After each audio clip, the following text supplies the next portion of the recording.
kenapa kita hari ini melakukan acara di gedung JSC, Janto Sport Center.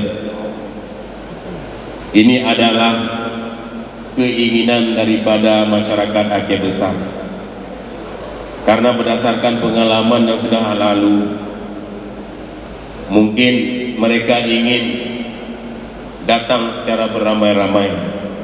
Jadi alhamdulillah hari ini kita melihat antusias daripada masyarakat Aceh Besar memenuhi gedung JSC ini, luar biasa.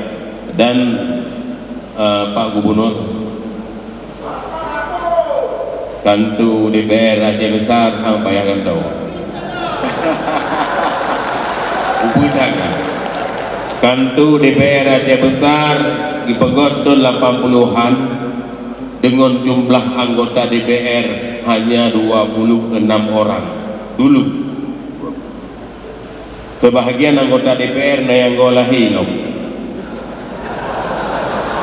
Kemudian bertambah, karena jumlah penduduk bertambah, juga bertambah anggota DPR Aceh Besar menjadi 30. Kemudian bertambah lagi menjadi 35, dan bertambah lagi hari ini sudah 40, tapi masih gedung yang sama. Jadi kami punya tekad dan juga mengajak Gubernur untuk membantu supaya kami ada kantor baru untuk anggota DPR Aceh Besar.